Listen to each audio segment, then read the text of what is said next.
Oke. Ya. Baik, untuk selanjutnya, mungkin Bapak bisa jelaskan mengenai pembahasan tema pada malam hari ini. Silahkan Pak, waktunya. Selamat malam saudara semua, bahwa semua agama mengajarkan ibadah, tata cara, dan gerakan, aturan, semuanya sudah ada di dalam agama-agama. Baik agama di mana Tuhan yang berfirman dan kita ikuti ucapan-ucapan Tuhan, kata-kata Tuhan di dalam kitab suci, maupun agama-agama yang tumbuh dari budaya dan hasil karsa manusia. Bahkan ada agama aliran kepercayaan itu juga ada ibadahnya, walaupun sederhana dan mungkin singkat. Dalam Kristen, ibadah itu sudah mapan, di mana Tuhan yang membuat liturgi, bahwa ibadah itu adalah puji-pujian, ibadah itu yang kedua adalah doa, yang ketiga itu adalah firman.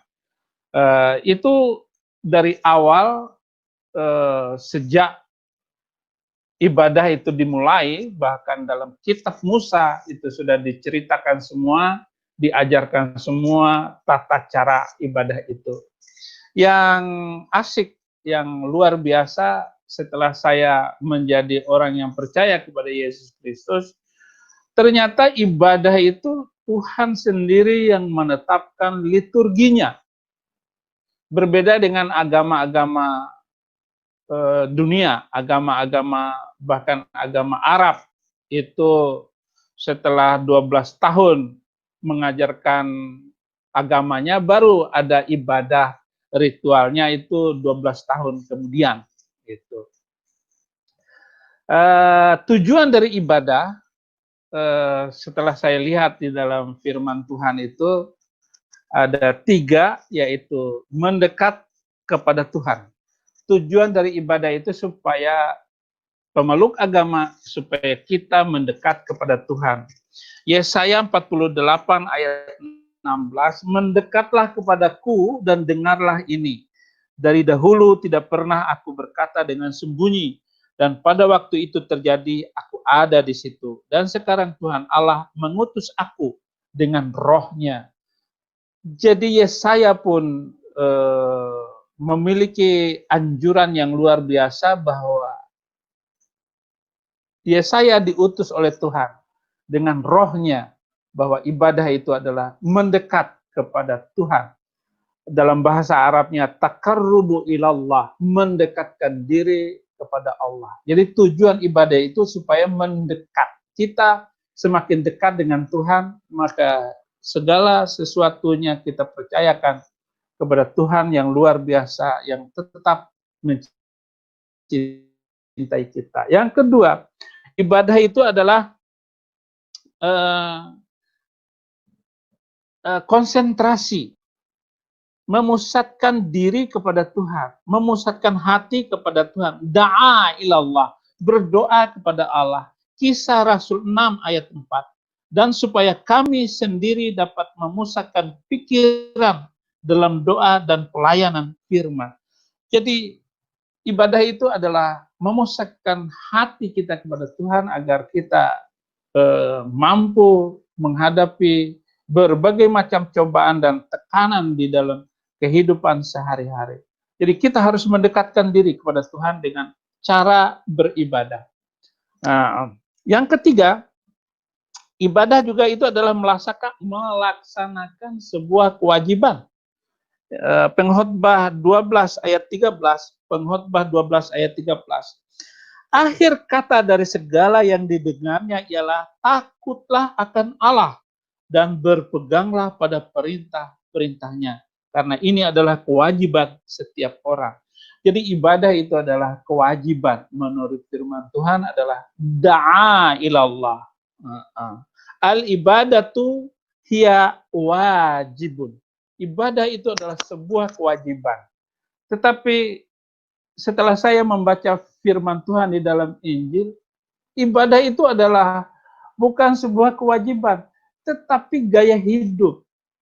akhirnya kita selalu konsentrasi, selalu membawa hidup di dalam beribadah. Kalau kamu melakukan sesuatu dan apapun yang kamu lakukan, lakukanlah itu seperti kamu melakukan untuk Tuhan. Dan seluruh hidup kita ini adalah pancaran ibadah mulai dari bangun pagi sampai kepada tidur malam.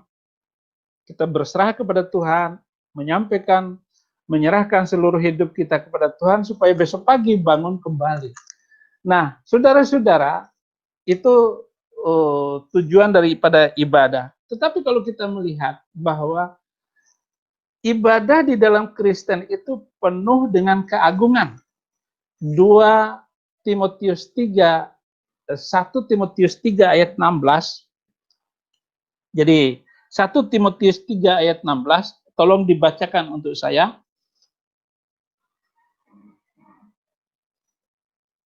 Halo? Bacakan saya 1 Timotius 3 ayat 16. Oh, kalau begitu saya baca sendiri. Dan sesungguhnya agunglah rahasia ibadah kita. Ini yang menarik perhatian kita. Kenapa firman Tuhan di 1 Timotius 3 ayat 16 ini, kenapa ibadah orang Kristen itu agung? Agunglah rahasia ibadah kita. Kenapa? Karena ibadah di dalam Kristen itu satu. Ibadah itu satu adalah puji-pujian. Yang kedua, doa. Yang ketiga, firman. Nah, saudara-saudara, gereja Kristen awal itu dibangun dari doa. Iya. Lalu puji-pujian itu sendiri dari awal, yang kedua doa, yang ketiga firman. Ini adalah liturgi yang sudah ditetapkan oleh Tuhan sendiri. Mulai dari perjanjian lama sampai perjanjian baru, bahwa puji-pujian itu adalah memuji Tuhan, bukan memuji pendeta, bukan memuji jemaat, bukan memuji ciptaan, ataupun memuji orang, lagu-lagu cinta, itu nggak ada kaitannya. Tidak ada di dalam puji-pujian lagu rohani Kristen memuji ciptaan, tetapi adalah semuanya diarahkan kepada memuji Tuhan. Nah, itu sebabnya ibadah orang Kristen itu sangat agung karena puji-pujian, doa, dan firman. Pertanyaan saya, apakah orang Kristen, kenapa orang Kristen di dalam gereja kok nyanyi-nyanyi? Apakah Tuhan Yesus menyanyi? Itu. Kalau di dalam seminar ataupun di dalam khutbah, kalau saya tanya kepada orang Kristen, wah, Tuhan Yesus enggak menyanyi.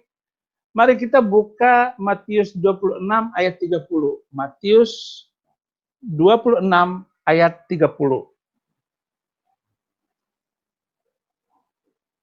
Bahwa Tuhan itu juga menyanyi. Sesudah menyanyikan nyanyian pujian, pergilah Yesus dan murid-muridnya ke Bukit Zaitun. Jadi Tuhan Yesus nyanyi. Waktu saya masih Muslim, Kristen nyanyi di gereja. Aneh. Per masjid ada yang nyanyi, wah,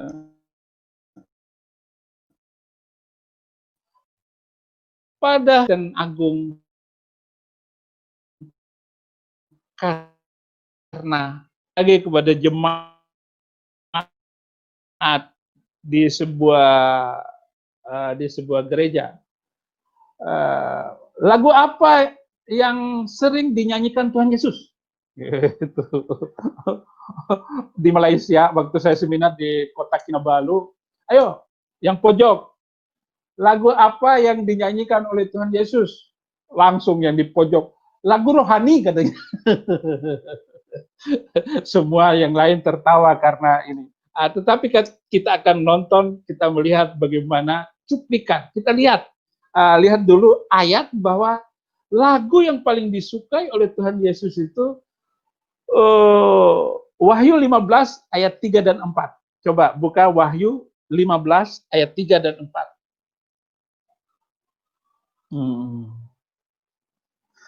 Ini Wahyu 15 ayat 3 dan 4. Demikian firman Tuhan. Dan mereka menyanyikan nyanyian Musa, hamba Allah, dan nyanyian anak domba. Nyanyian anak domba itu Yesus. Bunyinya, besar dan ajaiblah segala pekerjaanmu, ya Tuhan Allah yang maha kuasa. Adil dan benar segala jalanmu, ya Raja segala bangsa. Besar dan ajaiblah karyamu, adil dan benarlah jalanmu, Raja segala bangsa yang maha kuasa, mulia namamu. Itu lagu yang sering dinyanyikan oleh Tuhan Yesus. Lagu Musa. Lagu Musa itu lagu hamba Allah. Hamba Allah, hamba Tuhan. Itulah lagu yang dinyanyikan oleh Yesus. Yang sering lagu itu karena lagu itu sudah ada 1.500 tahun sebelum Yesus ada. Lagu itu sudah dinyanyikan oleh Musa, lagu anak domba.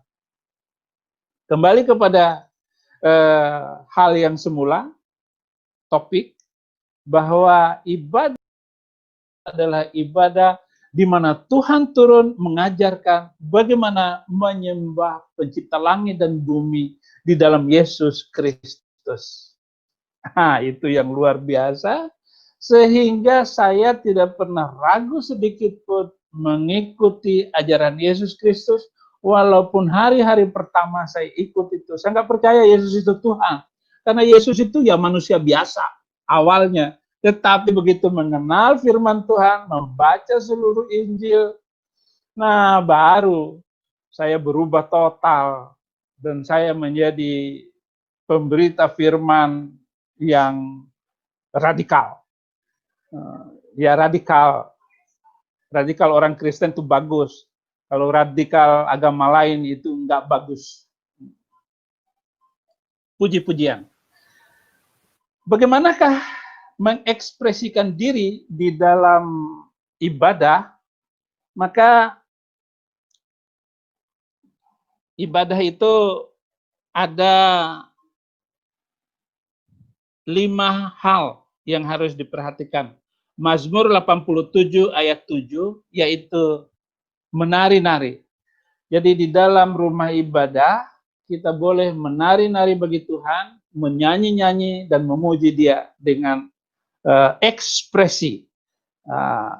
Jadi barak itu dengan ekspresi. Mazmur 87 ayat 7. Mazmur 87 ayat 7.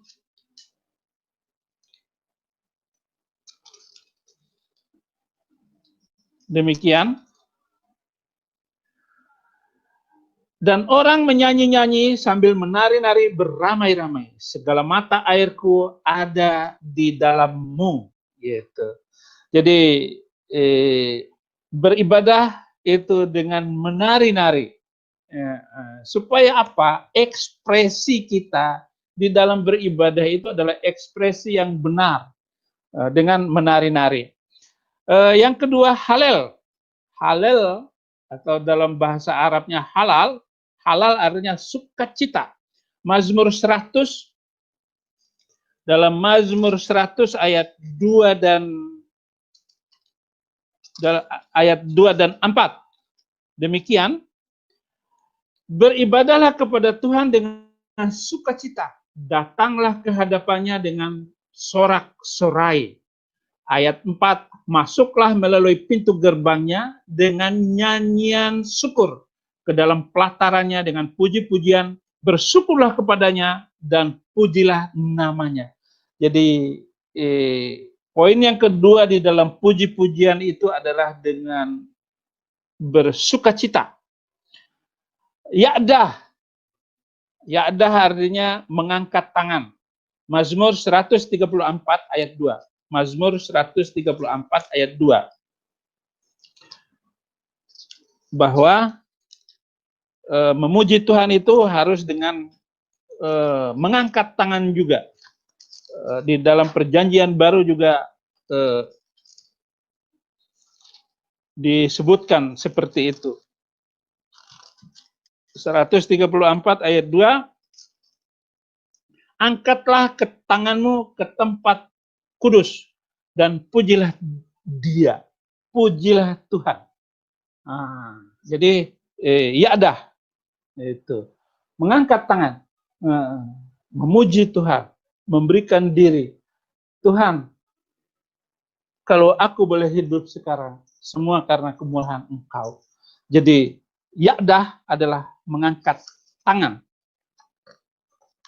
Kemudian yang terakhir, yang keempat adalah sya'bah. Sya'bah berarti bertepuk tangan.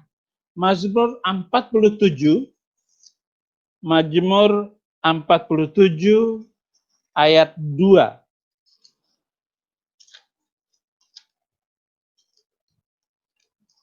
Mazmur 47 ayat 2.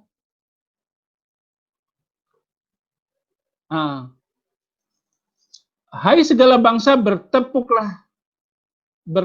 tanganlah, eluk-elukkanlah Allah dengan sorak-sorai. Mengeluk-elukkan Allah itu dengan Bapa, Tuhan, terima kasih. Itu mengeluk-elukkan Allah gitu. Dengan ucapan-ucapan, dengan kalimat memuji-muji Tuhan. Yang terakhir adalah tehilah. Efesus 5 ayat 19 dan 20. Efesus 5 ayat 19 dan 20. Demikian firman Tuhan.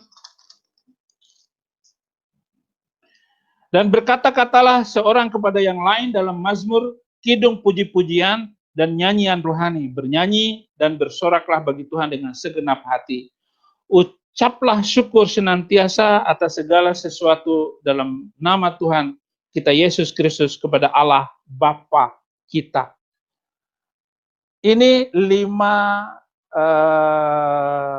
ekspresi di dalam ibadah orang Kristen yang tidak saya temukan di dalam ibadah-ibadah agama-agama lain begitu serius, begitu harus khusyuk, bahkan harus cuci tangan dulu, kumur-kumur.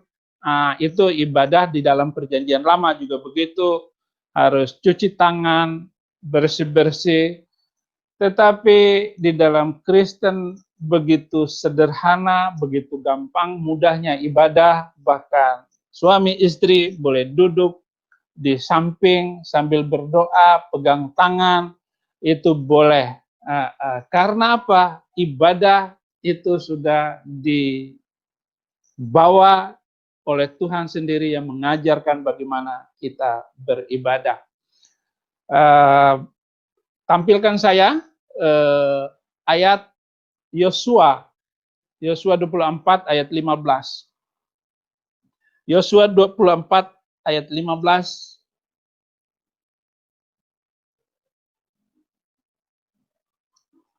Demikian ayat 15-nya. Tetapi jika kamu anggap tidak baik untuk beribadah kepada Tuhan, pilihlah pada hari ini kepada siapa kamu akan beribadah. Allah yang kepadanya nenek moyangmu beribadah di seberang sungai Efrat, atau Allah orang Amori yang negerinya kamu diami ini. Tetapi aku dan seisi rumahku, kami akan beribadah kepada Tuhan. Artinya kita akan beribadah kepada Tuhan in the name of Christ, di dalam Yesus Kristus. Ibadah agama-agama lain adalah ibadah buatan manusia. Itu sebabnya Tuhan Yesus berkata di dalam Matius 15 ayat 8 dan 9. Matius 15 ayat 8 dan 9.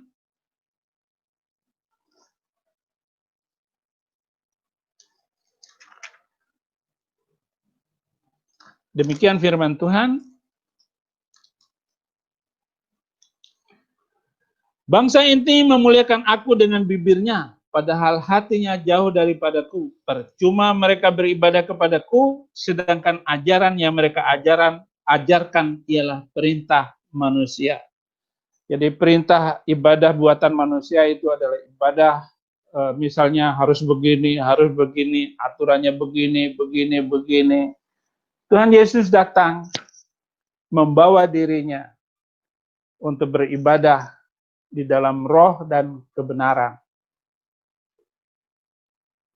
Matius 4 ayat 22. Matius 4 ayat 22. Bahwa Yohanes 4. Yohanes 4 ayat 22.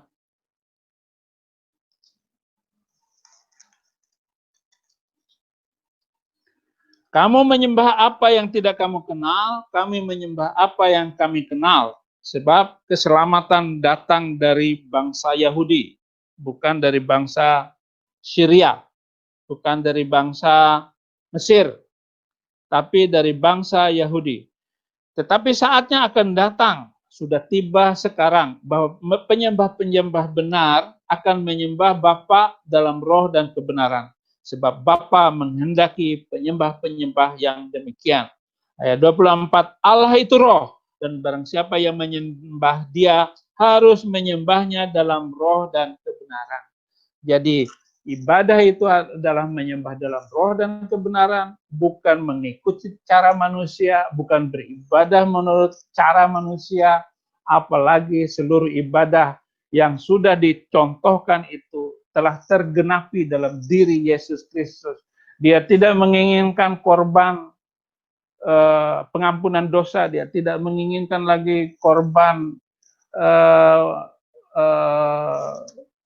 sembelih kambing, tidak itu, tetapi pengorbanan Yesus di atas kayu salib sekali untuk selamanya. Makanya korban orang Kristen tidak pernah nyembelih kambing, domba, sapi lagi, tetapi ikut Yesus, terima dia sebagai Tuhan dan Juru Selamat, itu sudah menyelesaikan semua perkara. Demikian juga ibadah di dalam Kristen, di mana Yesus turun untuk mengajarkan bagaimana beribadah itu sendiri dengan baik dan luar biasa, bahwa menyembah Tuhan itu harus dalam roh dan kebenaran, bukan ibadah atau sembahyang yang sudah dihafalkan, kata-kata dan ucapannya tidak pernah berubah dari abad ke abad, kata-kata itu saja, apalagi di dalam ibadah itu ada kaitannya memuji-muji seorang pribadi manusia juga dikaitkan dengan Allah, sedangkan kita memuji Yesus adalah Allah itu sendiri yang datang ke dunia. Yesaya 29 ayat 13. Yesaya 29 ayat 13. Bahwa ibadah itu kita tidak memerlukan itu lagi. Yesaya 29 ayat 13. Demikian firman Tuhan. Dan Tuhan telah berfirman, oleh karena bangsa ini datang mendekat dengan mulutnya dan memuliakan aku dengan bibirnya, padahal hatinya menjauh daripadaku, dan ibadahnya kepadaku hanyalah perintah manusia yang dihafalkan. Jadi ibadah hafalan melulu. Kalau nggak pakai bahasa Jawa, nggak sah. Karena kita ini adalah ibadah mengikuti orang Jawa. Oh, tidak begitu. Ibadah dalam berbagai bahasa, diucapkan dalam berbagai bahasa, yang dimengerti oleh hati kita. Kalau kita menggunakan bahasa Jawa, padahal kita ini adalah orang Amerika, maka doa kita tidak meresap dalam hati. Karena roh kita harus gemetar, roh kita harus bergetar, roh kita harus merasakan makna dari ucapan-ucapan, pujian-pujian kita, dan doa-doa kita. Nah, Kita sudah sampai kepada ibadah, itu ada puji-pujian. Kemudian doa. Doa itu memulai segala sesuatu di dalam nama Yesus Kristus. Keselamatan itu datangnya dari Yesus Kristus. Damai sejahtera itu karena Yesus Kristus. Salamnya kita pun di dalam doa itu, doa salam in the name of Christ. Harus di dalam nama Yesus Kristus. Karena Yesus Kristus itu sumber damai, dia adalah Raja Damai, dia adalah Tuhan itu sendiri, sehingga sesiapapun yang bertuhan kepada Yesus Kristus, pasti dia itu hidupnya damai. Walaupun mungkin susah, walaupun mungkin diancam, walaupun dia sedang menghadapi persoalan besar di dalam hidupnya, tetapi karena dia ada di dalam Yesus Kristus, maka doanya itu akan dikabulkan dan dijawab oleh Tuhan dengan baik sekali. 14 tahun saya menjadi orang Kristen, setelah mengenal Yesus Kristus itu, maka saya tidak pernah ragu sedikit pun. Pencurahan Roh Kudus itu saya sudah alami di tahun ketiga terima Yesus Kristus. Artinya saya sudah merasakan indahnya menjadi orang Kristen itu sudah 11 tahun. Saya terima Yesus 14 tahun yang lalu, tetapi tahun ketiga baru saya mengalami pencurahan Roh Kudus. Hari Pantekosta pada tahun ketiga terima Yesus Kristus. Dan pada tahun ketiga juga saya sudah melihat suatu saat saya pasti dipenjarakan. Maka ketika penjara itu datang kepada saya sudah gak pernah ragu lagi. Karena Roh Kudus itu menguatkan dan membuatkan saya berani. Roh bukan roh ketakutan, tetapi roh keberanian yang memberi kita kepada hidup yang tentram, hidup yang tertib, hidup membawa damai. Sekalipun saya dalam penjara, saya tetap merasa sukacita yang luar biasa. Kenapa? Karena Roh Kudus itu hebat. Roh Kudus itu membimbing, Roh Kudus itu menghibur kita. Maka kemarin adalah hari Pentakosta.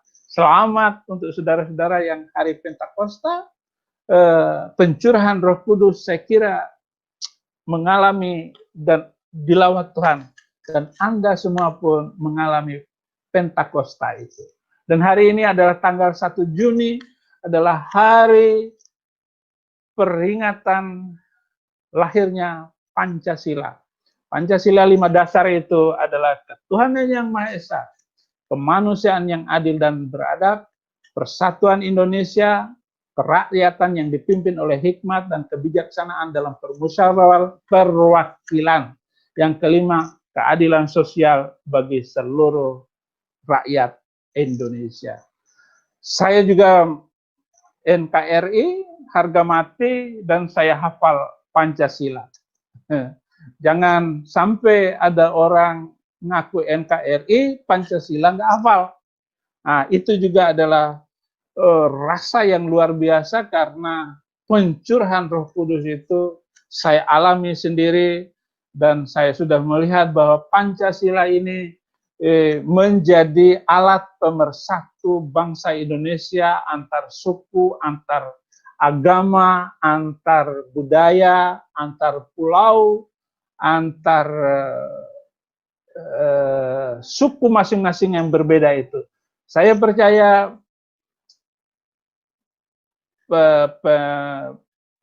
pencetus pemikir Pancasila Soekarno-Hatta adalah orang yang brilian untuk bangsa ke depan, bagaimana membangun Indonesia yang penuh damai, cinta sesama akan terwujud di dalam bangsa kita yang sedang kita bangun kebudayaannya di masa depan. Sekian dulu penjelasan saya tentang ibadah di dalam kekristenan adalah sebuah ibadah yang luar biasa dan firman Tuhan adalah penutup bagi ibadah di dalam Kristen.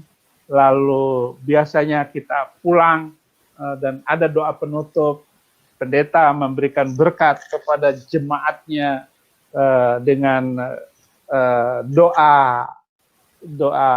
pengutusan. Terima kasih, Tuhan Yesus memberkati.